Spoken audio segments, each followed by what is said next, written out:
And we're back here on First Up, the first stop in your busy day. It's just about 7 minutes after 8 o'clock. So inside our number 3 of our simulcast, our final hour with you this morning. We still want you to continue your participation by sending in your text messages at 78247. Just type talk first, leave a space, type your message, and send everything to 78247. Many thanks to Guardian Holdings Limited for making the text messaging possible. Also, we want to get more of your emails at firstup@ctntworld.com, and don't forget those posts on our Facebook page at facebook.com/firstuplive. And we definitely want you to be participating in this particular segment because we're going to be taking a different look at the politics. We're going to be looking at the psychology behind some of what we're seeing emerging on the hustings and some of the interactions between the various parties and so on and so forth. And to help us take that journey, we've got with us psychologist Daryl Joseph once more. Good morning. Welcome, Daryl Joseph, to First Up. Good morning, Jessime. Good morning, Derek. Good morning, sir. Good morning, Trinidad and Tobago. Welcome to the program. Thank you very much. Jesse, I think this is going to be a very exciting session because the question for most of our population is whether or not our politicians are sane or whether they're mad. Right? And what we're experiencing in this campaign is that of carnival activity that is supposed to be dealing with sensible, logical, state-building issues. It doesn't quite work like that. And it doesn't quite work that way. Yes. You have done a lot of work, a lot of research. That's right. With respect of dealing with violence and campaigns and that sort of stuff. And we are seeing now the emergence of a similar type of behavior. Yes. Not as bad as Jamaica, in which they shoot you for the wrong color on the wrong street. Yep.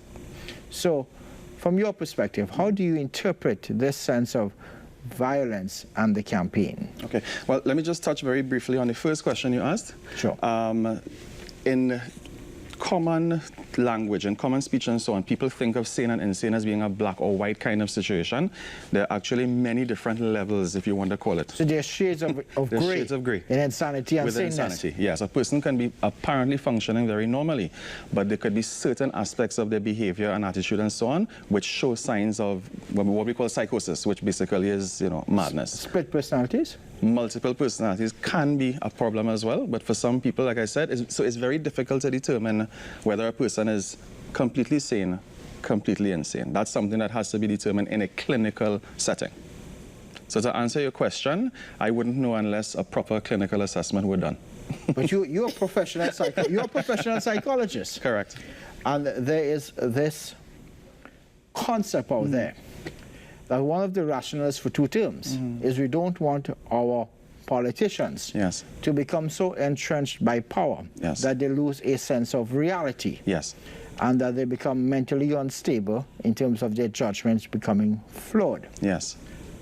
What do you see on the political horizon when you look at our leaders?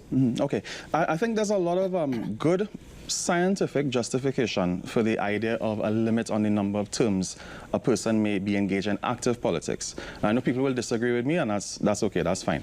A number of studies have been done, for example, on persons who are, and really forgive me for making the analogy, the extremely criminally insane, all right? Forgive the analogy. And what scientists have found is that there are actual changes, alterations to certain centers of the brain, the parts that deal with empathy and so on, and being able to understand what another is going through.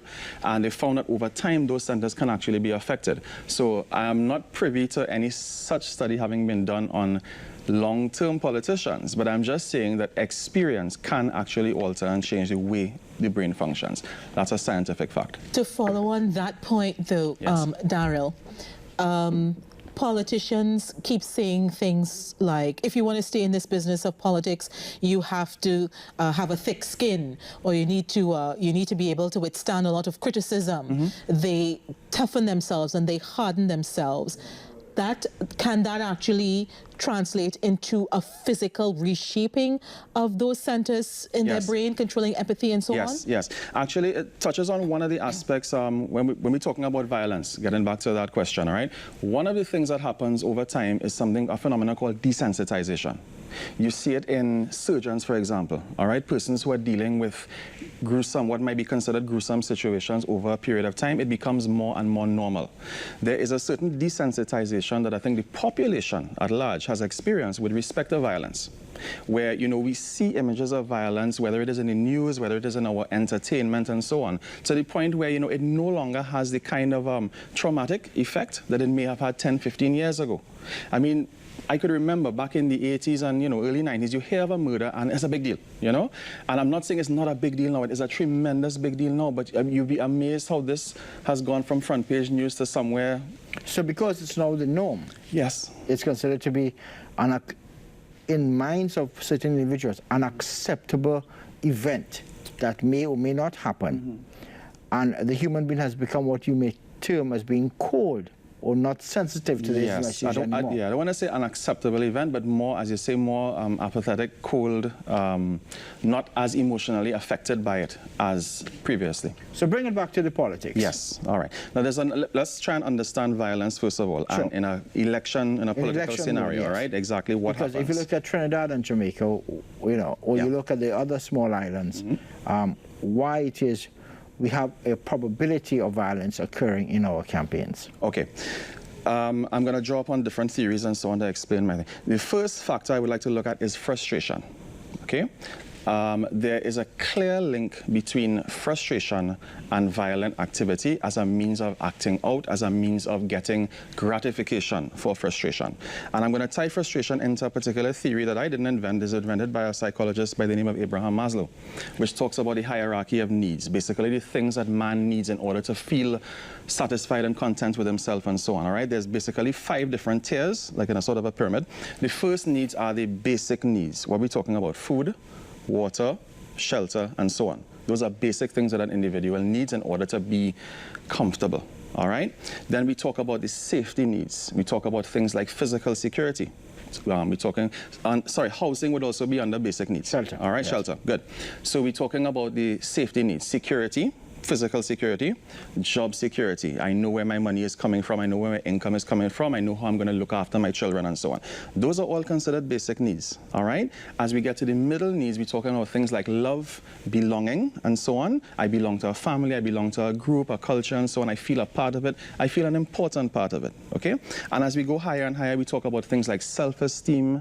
And eventually, we get to the stage of self-actualization or fulfillment, where I live and do what I do because I have a purpose, I have a vision for myself, I know what I'm about, I'm happy doing what I'm doing, all right? So therefore, our politicians who have arrived using local language, yes.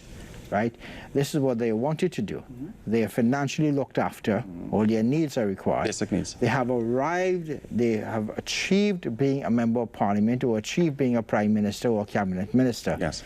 And therefore, there is this feeling within themselves that they now have actually in a process of self-realization. And does that create a disconnect now? Because in politics, there's a huge disconnect between the politicians and the people. And that's where the frustration of the people begin to emerge. Well, I don't want to say that achieving self-actualization causes desensitization per se. I think that desensitization is something that, as we were talking before, that's something that can occur over a period of time. But in respect to the population, what the theory suggests is that if basic needs are not met, food, shelter, clothing, security, physical security, housing, and so on, all hell break loose. All right, in local parlance. If those basic needs are not attended to, people are going to act out of character. People are going to act in ways that, they maybe ordinarily would not. And that kind of frustration can lead towards violent behavior. All right? We also look at something like high residual levels of anger. People are walking around with a lot of anger inside of them for various reasons, okay? And if you could think of anger as a thermometer, and if you could think of a particular range on that, let's say it's a 100-degree range, and we think that if the anger level goes over 70, people explode. If you are constantly walking around at around 50 or 60, like if you have a high level of anger, I'm sorry I don't have a depiction to explain it, but if you're constantly walking around with a high level of anger, any little thing will trip you off. Okay, so people are continuously close to a sort of a boiling point. That is a contributing factor. I spoke about desensitization already. There is also a loss of respect for each other and a loss of respect for life in general. Easiest way to see that is on the roads, for example. People act extremely selfishly when on the roads. You know, if I want to go this way, I'm going that way, and I make no apologies for anybody else if I cut somebody off or if I give them a bad drive. Matter of fact, if they try to tell me something, I will tell them what time of day it is, or something about their ancestry, and so on, okay? So there's a loss of respect for life, a loss of respect for other people, and so on. There's also an instant mentality that we have inculcated where people expect everything at the touch of a button. Okay? So I'm not going to wait years and years for a solution. I am going to do something drastic now to get a solution for me because I can't wait. I don't have patience. That's also the question. All right? And of course, we also have, in terms of weaponry and so on, you know, we have a lot easier access, unfortunately, to weapons now than maybe years ago. So that is also a sort of an empowering factor that, you know, people feel, well, I can hold on to something that I could do some damage so that I, you know, automatically may gravitate easier towards that kind of behavior. Daryl, Joseph, I just want to go back to a point that you made earlier in terms of people walking around at the 70% level, getting ready to explode at any moment.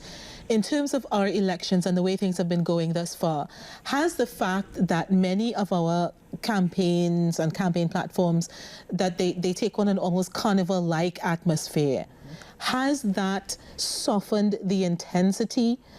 Has that prevented many people from breaking out in a violent way as compared with other jurisdictions? That's a very interesting question. I think there might be some truth to it, because I think if people are in a constant state of tension, I mean, if, you know, every word that's spoken is very tense and, you know, people are kind of harnessed in an atmosphere of intensity, it could provoke an angry response a lot easier.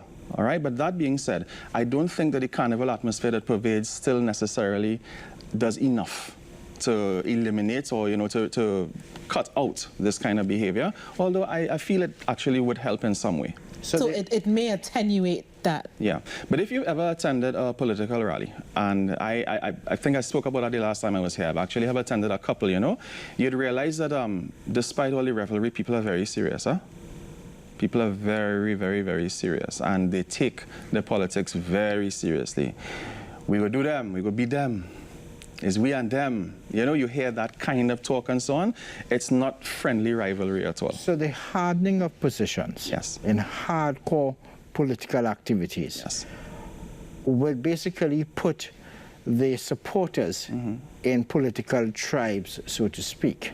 The political tribes, either in Jamaica being placed on class, and in Trinidad because of a history being placed on the racial history of this country. And when you look at the campaign rhetoric of us and them, not we, not our country, or protect yourself, if you don't vote for us, you're going to lose this, or we've been excluded, right? So this concept of alienation, or fear of alienation, and the hardening of these tribal positions in this country, that being based on race. And if you look at the Tobago experience as well, what does that say in terms of the psychology of our leaders and the type of politics they wish to practice? Okay. First of all, let me say that in comparing this election with past elections and the efforts of the leaders in terms of their strategy and so on, it's my personal opinion that the race factor, let's call it that, has been downplayed deliberately.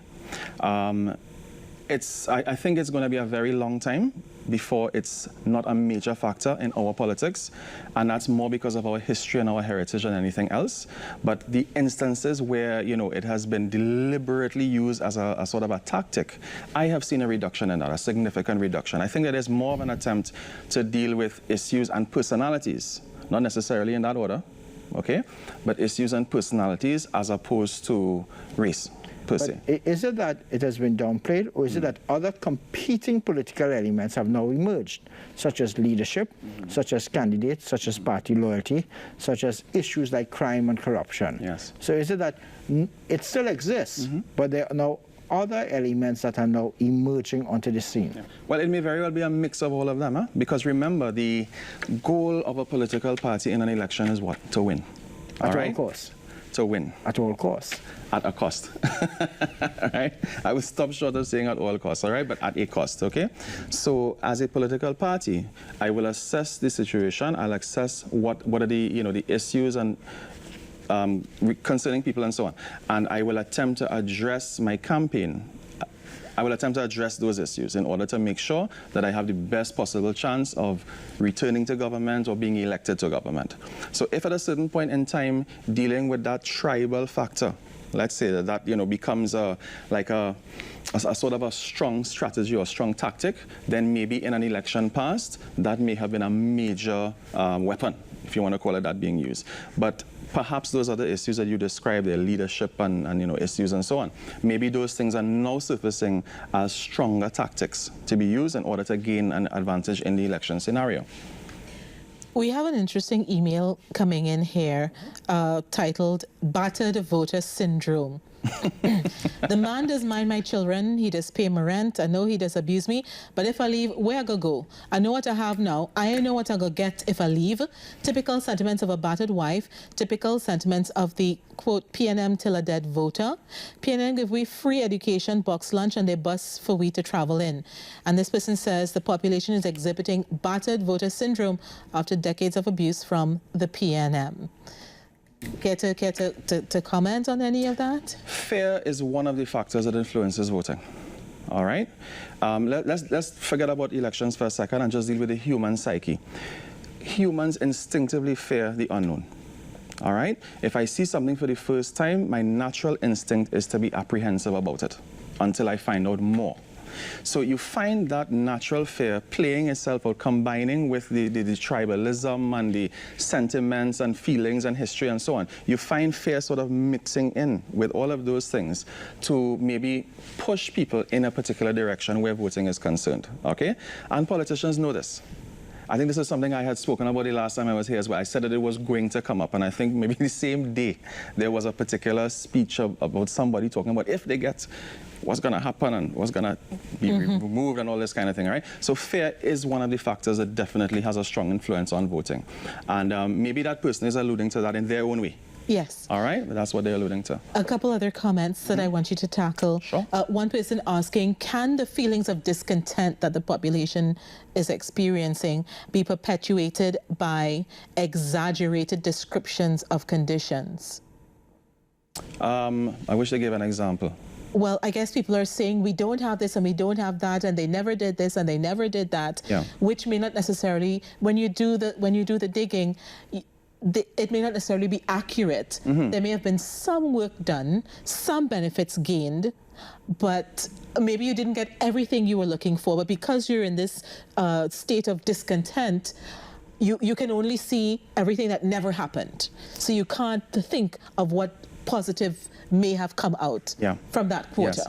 The human mind attempts to make sense of its surroundings, its environment, in order to remain stable. If, for example, every morning you got up, you had to check whether the floor was still there, you probably wouldn't be very good after a little while, right? After a few days, you'd probably be a wreck whenever you wake up. But there's certain assumptions that one can make about their environment, and people, you gravitate towards fixed assumptions in order to make sense out of your situation, okay? Now, in terms of like how this affects voting, let me just hear the comment one last time. There was something about it. Can these feelings of discontent be perpetuated by exaggerated descriptions of conditions? Right, okay. There's a particular phenomena that happens called black or white thinking. Okay, where a person decides, in order to make sense out of a situation, it's going to be either this or that. Okay, there's also something else called, well, I would call it a sort of a filtering of a sort of a filtration or a filtering of ideas, so that you see what backs up or justifies your position on a situation. You don't see what does not justify it or what questions it. Okay, I have heard people make a number of absolute statements. And in reality, if you were to investigate a lot of the issues, you'd find out that you really can't make a factually based absolute statement. All right? Now, I don't want to get too much into the actual politics, but I will just touch on one because I think it's sort of out there in everybody's instance. Education. All right? You will hear, like I think I heard somebody say this morning that the existing regime has done absolutely nothing for education. Now, factually, whether you are for or against the government, can you really say they've done nothing for education? I mean, you can say you don't like what they've done with education. You don't like the direction that they've gone in. They could have done it better, They could have done things differently, but you can't really say they've done nothing because there's several buildings around and people walking in and out of them with books that indicate otherwise, you know? So one has to be very careful, and it does surface around election time that people have that sort of a absolute kind of black or white thinking, and they see things that justify that. In a campaign, yes, a good political campaign strategist will understand the psychology of the voters, will understand the niche markets that exist in amongst the voters, the electorate. Yes. Work out where your swing vote is, and then plan a campaign strategy around motivating your swing voters to come to you. That makes sense to you and me. Whether or not it is true or not true, how you construct what people may call a political lie, or a political motivational dimension to your campaign, is what will drive a campaign. Yes. And therefore, one of the casualties of effective political campaigning is what the truth is. What are the facts? Because it's a combination of facts and a combination of fear and a combination of perception. Yes. So that brings me to this issue called gender. Yes. This is our first national campaign in which gender is going to be an issue. So we have argued at times that tribe trumps issues. Is gender now going to trump race or tribe? Because in this election, for the first time, we have gender as a major political card. Yes. Whereas historically, we've had women's conferences and women's rallies and that sort of stuff, but that's within the normal framework. We now have gender as a potential issue. Yes. How is that going to affect the psychology of the voters? Because a number of women across the dimension, the political sphere, now believe it's we time now. It's time for a woman. And men are somewhat becoming emasculated or becoming afraid of that. The emasculation has been happening for some time, but we'll deal with that on a different occasion. All right? Okay. There's a few factors that people use to identify themselves, first of all. Let me just explain that, all right? Gender is definitely one of them. Race is another. Religion. Nationality. And increasingly these days, sexual orientation, all right, as primary factors that people use to identify themselves, okay? One of the issues that affects voting patterns is definitely identification, okay? People gravitate naturally, again, this is basic human psychology, people gravitate towards something that seems familiar, something that seems more like them, something that they can relate to, okay? So you will find that gender, particularly in this election, because as you said, for the first time we have a female person running for the position of Prime Minister, it is going to be a factor. Now, whether that factor can trump race remains to be seen. I can give you my opinion based upon my experience and what I know and what I think, okay? I personally do not believe that gender will trump race in terms of, okay, people are going to vote for a woman and sort of maybe ignore the ethnicity? Yeah, the ethnicity, the traditional pull, right? Pattern. I think it's maybe still too new, there's still a lot of novelty, so I don't think that it's going to trump race in this election. What happens down the road might be very different, okay? But in this election, I don't think it's necessarily going to trump race. It will be a factor, but I don't think it's going to trump race, to answer your question. We have an interesting text message that I'd like you to respond to. Sure. We sound like a very sick society. How can our elected officials help us to heal, to get better? What do we look for in selecting a mentally sound leader? All right, I think what I want to draw upon is the idea of leadership as service. All right, and particularly public leadership. You've got to be interested primarily in the welfare of the people that you serve. All right? You've got to have a strong sense of empathy, meaning that I can not only hear your cries, but I could understand your cries. I don't get dropped into it and I don't become, overly sympathetic and start suffering no more than you, but I can understand where you're coming from. All right? There definitely has to be a capacity for the understanding the complexity of the issues of dealing with people, of dealing with a society, of dealing with economics and all of the different scientific values that come into play. But I think at the heart of it, there has to be this attitude of service. Yes, as a serving politician, I do get something back. My basic needs are seen to, attended to, and so on.